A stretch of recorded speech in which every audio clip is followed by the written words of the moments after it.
El dipolo es una de las formas más conocidas y en la cual nosotros nos basamos para poder hacer una transmisión eléctrica o electromagnética. ¿Por qué dipolo? Son dos polos, ¿no? Tenemos un más, tenemos un menos. Es la forma más conocida que tenemos de conexión nosotros en este momento. ¿Conocen alguna forma en la cual ustedes necesiten solamente hacer una conexión para que llegue una señal de un punto a otro? No, un coaxial tiene más, menos, ¿cierto? Señal más tierra o más menos cuando es una señal diferencial. Una antena tiene dos puntos de conexión. Más adelante en el curso de líneas de transmisión ustedes observarán que no necesitan de dos conexiones. Puede haber una sola conexión. Para mi caso, un dipolo. Esto que ustedes están viendo va a ser el dipolo que yo voy a dibujar. Ojo, no miren esta tarjeta, solamente la punta de la tarjeta. Aquí hay un dipolo que debe estar trabajando a 5.8 GHz. ¿De acuerdo? Esto es una antena de dipolo, son dos polos. Pueden observarla, ahí se las voy a pasar, van mirando, tengan mucho cuidado. Y se basa pues en un dibujo muy sencillo, ¿no? Tenemos dos polos, los voy a colocar en la dirección Z, que están separados una distancia de. ¿Bien? Entonces vamos a manejar exactamente las variables y distancia de a un punto A.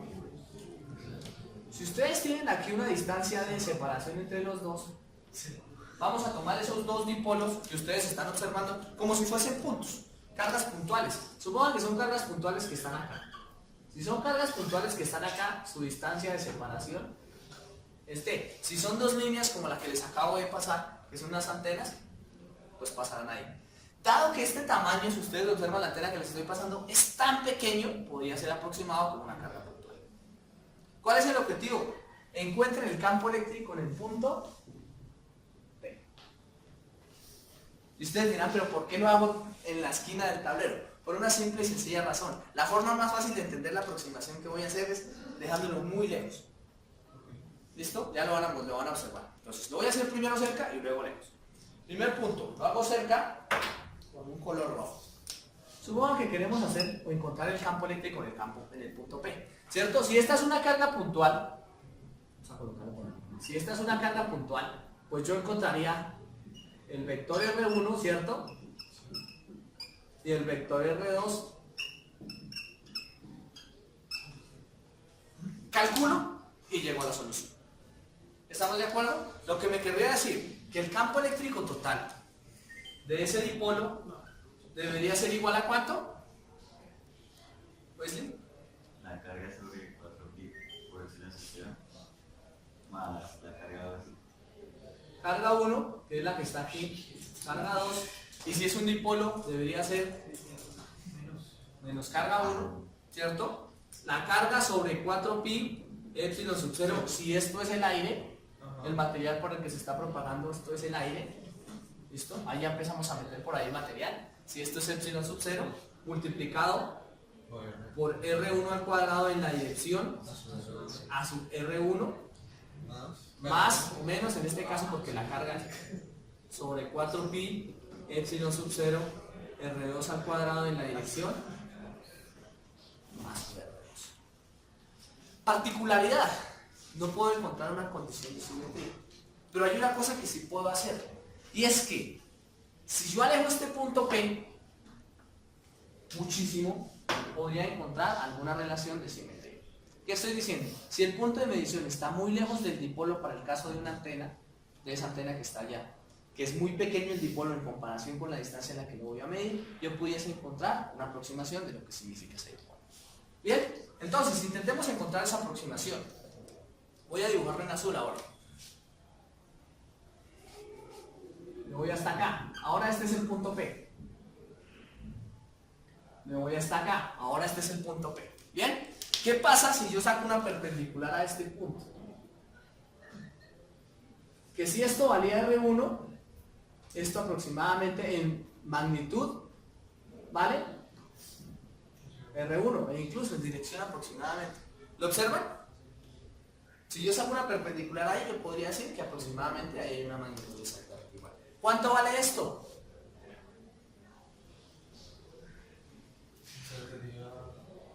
Luisa.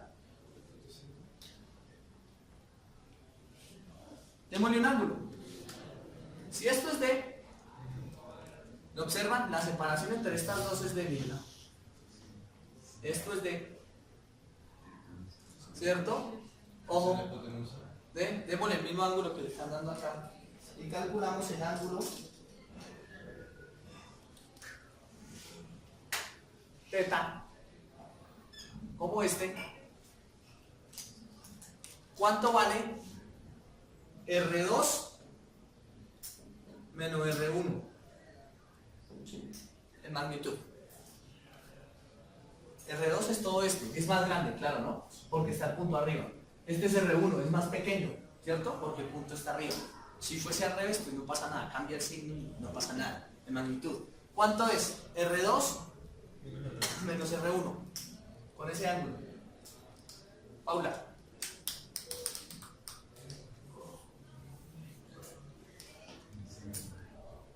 Este ángulo es este mismo ángulo, ¿estamos de acuerdo? Listo. Conocemos D. D es la hipotenusa. ¿La observan o no? Sí, porque mire el ángulo recto donde está. R2 menos R1, ¿cuánto vale? Hipotenusa por el coseno del ángulo. ¿Estamos de acuerdo o no? Le doy la vuelta al triángulo para que ustedes lo puedan observar. Esto es D. ¿Cierto que sí? Esto es teta. Este es el ángulo recto. Y por aquí es lo que nosotros intentamos allá. R2. ¿Listo? Bueno, es por la forma. Simplemente es por la forma. Si no, intentaría encontrar aquí R2 menos R1 y coloco aquí teta. Es lo de menos. ¿Listo? Pero por la forma debería ser eso. Bien, hasta ahí. ¿De qué me sirve eso? Pues de mucho. Intenten operar estos dos. Cuando nosotros intentamos operar estos dos para volverlo uno solo, porque Q1 es exactamente la misma, 4pi epsilon sub 0 es exactamente el mismo, al final lo que tendríamos es una relación 1 sobre R1 y 1 sobre R2, ¿cierto? Es decir, si yo hago esto, yo tendría lo siguiente. En magnitud, tendría que esto sería Q1 sobre 4pi epsilon sub 0 por A sub R1 sobre R1 menos A sub R2 sobre R2 al cuadrado. ¿Lo observan? ¿Podemos hacer algo con eso? Pues tenemos una particularidad y es que no podemos sumar o restarlos porque estos son vectores unitarios, son direcciones y no podemos sumarlos porque A sub R1 lleva una dirección y A sub R2 lleva otra dirección. ¿Cómo nos podríamos quitar ese problema de encima? Pues encontrando el voltaje. ¿Cómo encuentro el voltaje de ese vector? O de este vector, el que ustedes quieran. ¿Aquí dijimos que era igual? Pues lo acabamos de ver, ¿no? V es igual a menos el gradiente, ¿cierto? No, perdón, E es igual a menos el gradiente de V. Saquen el gradiente a esto. Coordenadas esféricas. Esféricas. ¿Listo? Entonces, según eso, el gradiente de coordenadas esféricas sería. Entonces, ¿cuánto es? De V con respecto a de R en la dirección A sub R menos. ¿Cuál es el siguiente? Con respecto a phi, 1 sobre R seno de teta, ¿de acuerdo? Derivada de V con respecto a phi en la dirección a sub phi y menos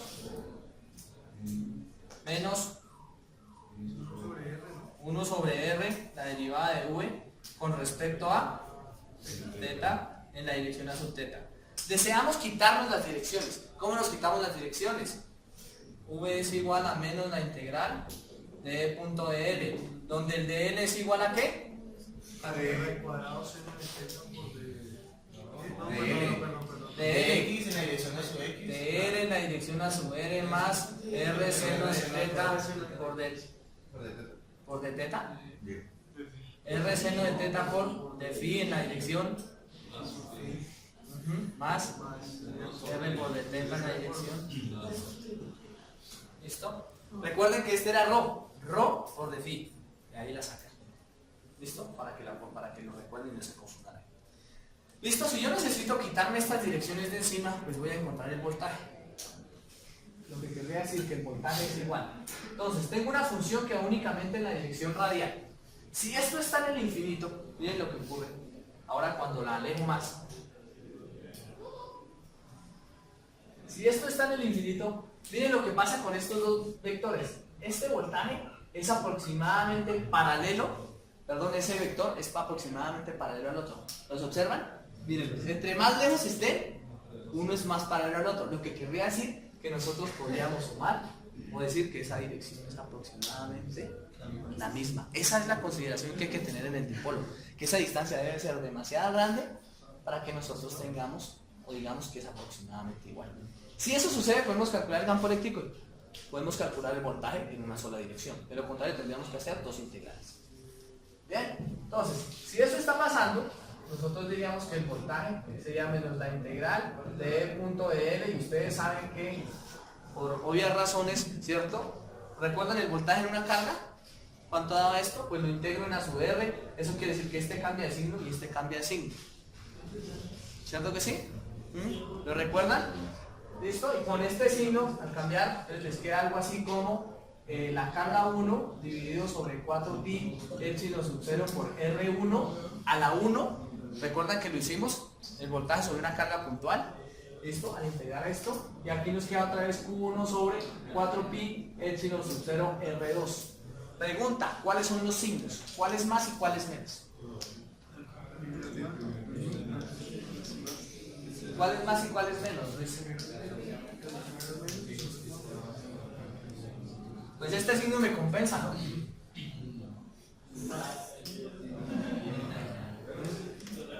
Sí, porque el signo me compensa.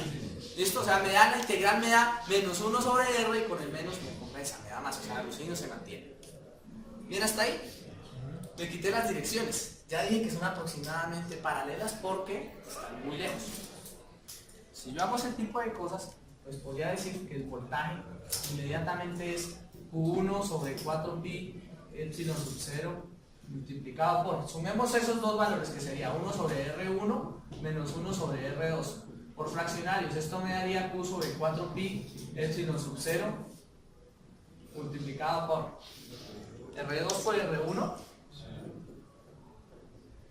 dividido, perdón, R2 más R1 sobre R2 por R1.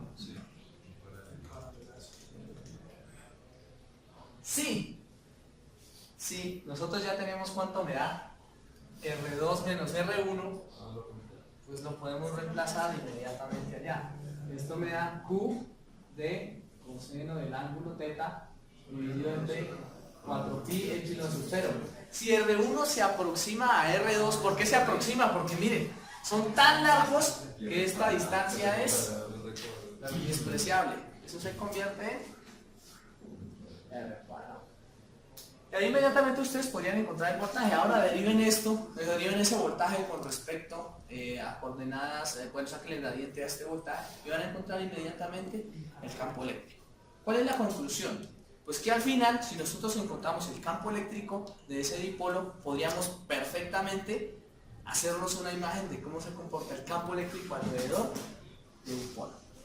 Y ustedes dirán, pero ¿por qué es importante eso? Porque esa es la forma en la cual nosotros tenemos conectado actualmente nuestros dispositivos. Siempre los conectamos por dos polos, más menos, antenas, más menos. Siempre tenemos conectados dos polos. Entonces tenemos que hacernos una idea de cómo es el campo eléctrico alrededor de esa conexión.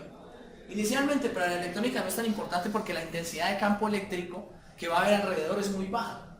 ¿Por qué baja? Porque las unidades de potencia que manejamos en función de voltaje y corriente son muy pequeñas. Pero imagínense que ustedes intentasen estar cerca a una subestación eléctrica o a una estación eléctrica, por ejemplo, donde haya la unión de dos puntos, donde usted vaya a hacer la conexión de un generador a una línea de transmisión eléctrica. Ahí las potencias ya son elevadas y ahí tengo que observar cuál es el arco que hay alrededor. Típico ejemplo, se han acercado a una cuerda de la luz. ¿Han estado cerca de una cuerda de la luz? Al menos han detectado el ruido. Sí. El ruido que hace, ese ruido se produce precisamente por ese campo que hay alrededor de la cuerda. ¿Listo? Entonces nosotros intentamos hacernos a una idea de cómo es el campo eléctrico alrededor de un punto de conexión. Es decir, cómo una señal que viene en 0 voltios puede saltar a una señal de 5 voltios, por ejemplo, en un circuito digital. Cómo una señal que viene en 0 voltios a través de una conexión puede subir a 120. Eso tiene alrededor un campo. ¿Bien? Y necesitamos observar ese campo. A lo cual, entonces nosotros vamos a intentar calcular el campo eléctrico. Si ustedes calculan el campo eléctrico en función de esto, pues esto les daría menos el gradiente de B. ¿Cierto? Con esa ecuación voy a intentar llegar a esta ecuación que ya la conocía. ¿Listo? ¿Por qué esta ecuación no la puedo utilizar? Porque tengo dos direcciones totalmente diferentes. Entonces quiero aproximarme al voltaje y luego encontrar el campo eléctrico. ¿Cuánto me da ese gradiente? Pues, entonces, la derivada de V, ya la tienen allá, mírenla, solamente solamente una variable con respecto a R. ¿Cuánto me da eso con respecto a R? Está menos 16 pi menos Q de coseno de teta sobre 16 sobre RQ 4pi epsilon sub 0 RQ. Y la interna, ¿eso cómo se deriva? Se supone que es el primero derivado. ¿Cómo lo derivan? Sí, o sea, el lado queda al cuadrado todo. Entonces sería el primero derivado por el segundo derivar menos. ¿Cómo el lo lado derivan? segundo Vaya. derivado por el segundo derivado. ¿Cómo vamos a derivar? La derivada de abajo. La derivada de abajo menos la derivación de arriba. Entonces, para que recuerden cómo es eso, sería lo mismo que Q de coseno de teta sobre 4pi epsilon sub 0 por R a la menos 2. ¿Estamos de acuerdo? Sí. ¿Listo? Ojo, el ángulo teta debe ser este mismo, porque es el de la variación en una coordenada esférica. ¿Cómo derivo esto? Esto es menos 2 veces R a la menos 3. ¿Estamos de acuerdo? Sí. Por Q de coseno de teta sobre 4pi epsilon sub 0. Si ustedes llevan esto, pues esto les quedaría Q de coseno de teta sobre 4pi Ah, pues quedaría menos 2 sobre 4pi epsilon sub 0 por R al Q. Si ustedes simplifican esto, esto les queda 2 ¿listo? ¿De acuerdo? Y tendrían ese resultado. ¿Cuánto sería la derivada de V con respecto a phi? La derivada de V con respecto a phi. ¿Sí? Cero. Claro, ¿no? Y la derivada de V con respecto a teta. Sería menos Q. Menos Q por D por el seno de teta sobre 4pi epsilon sub 0 R a la 2. Bien, de modo tal que el campo eléctrico definido total será de V con respecto a R, que es el que encontremos allá, menos Q, ya tiene el más Q, ¿no? Porque tiene menos, por el menos del gradiente me da más. Recuerdan que ahorita me toca ordenarlo Q de coseno de teta sobre 4pi, ¿no? Sobre 2pi epsilon sub 0 R a la 3 menos, ahora sí, derivada del coseno de seno, ¿no? No. Mm. Menos. Menos seno. Sí. Listo, menos, entonces aquí también me queda Q de seno de teta sobre 4pi epsilon sub 0 R al cuadrado. Direcciones. A sub R. Y aquí me falta. ¿Cierto que sí? Mírenlo. ¿Listo? En la dirección. Uy, aquí llamarlo. No, ahí es 1 sobre R. En la dirección. ¿Listo? Entonces aquí queda convertido en R al Q. Q de coseno de teta sobre 2pi epsilon sub 0 R al Q en la dirección a sub R más Q de seno de teta sobre 4pi epsilon sub 0 R a la 3 en la dirección a sub teta. ¿Podemos simplificar algo en eso? Factorizar, ¿no? Es lo único que podríamos hacer. ¿Listo? Utilizamos factor común Q sobre pi epsilon sub 0 R a la 3 factor común de. Entonces aquí me faltaría coseno sobre 2. No, incluso podríamos aquí usar el 2. ¿Cierto? Aquí me quedaría coseno de teta. Bien, en A sub R. Más coseno de teta sobre 2. En la dirección. Y obtendríamos una imagen del campo eléctrico. Ojo con lo que voy a hacer a continuación. Bien, este valor es constante. Ahora me quiero hacer una imagen de cómo es el campo eléctrico. Para poder hacerme una imagen de cómo es el campo eléctrico tengo que comparar lo que va en la dirección R con lo que va en la dirección θ o viceversa. Si yo intento comparar esos dos, lo que va en la dirección R con lo que va en la dirección θ, ¿cierto? Pues yo podría perfectamente hacerme una clara imagen de cómo sucede ahí. ¿Listo? Entonces, ¿cómo me hago una imagen? ¿Cómo hago una figura con estos dos? ¿Cómo hago una figura tridimensional con esta ecuación? Porque este no me interesa, no es una magnitud. ¿Cómo me hago una figura tridimensional con esa magnitud? ¿Vale? De forma vectorial. Comparo uno contra el otro. ¿Cómo lo comparo? Evaluando valores. Evaluando valores. La forma de evaluar valores es comparo el campo en θ versus comparo el campo en R. ¿Por qué el campo en fino? Porque no hay campo en fino. ¿Listo? ¿Esto cuánto me da? ¿Cómo comparo el campo en θ con el campo en R? Eso me daría R por lo que tengo en dθ versus lo que tengo en dr. Esto es R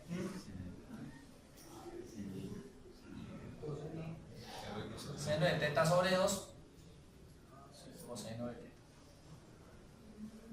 ¿Sí o no? Miren, este es el campo que había en θ y este es el campo que había en R. El 2 es simple y llanamente pues por la división. Bien, ¿qué figura me da eso en coordenadas? Podría ser a su R, así eso es una coordenada polar, ¿cierto? En 2 dimensiones, eso es una coordenada polar. ¿Qué figura me da seno de θ sobre 2 coseno de θ? Démosle ángulos, ¿cierto? La única forma es dándole ángulos. Entonces voy a intentar hacerlo en la parte superior para dejar la clase terminada. Voy a hacerlo aquí, estoy aquí, no entendí. Voy a hacerlo acá. Vamos a darle valores. Denle ángulos, valores a θ.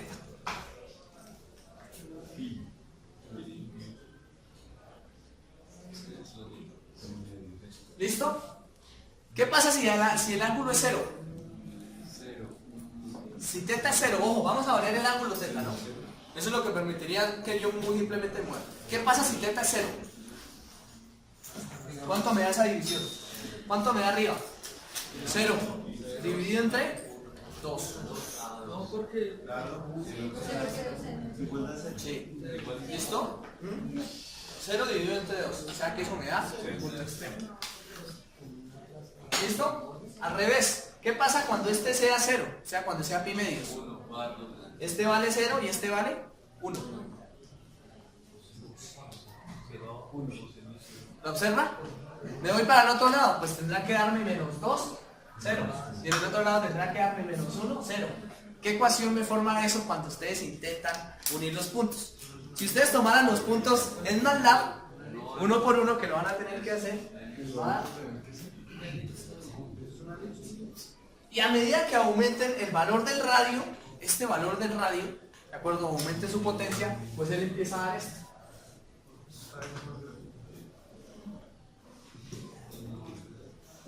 Y si ustedes lo invierten, ¿de acuerdo? O evalúan solamente el otro valor del coseno, intentarán encontrar otra forma, pues van a encontrar otra elipse pero vertical.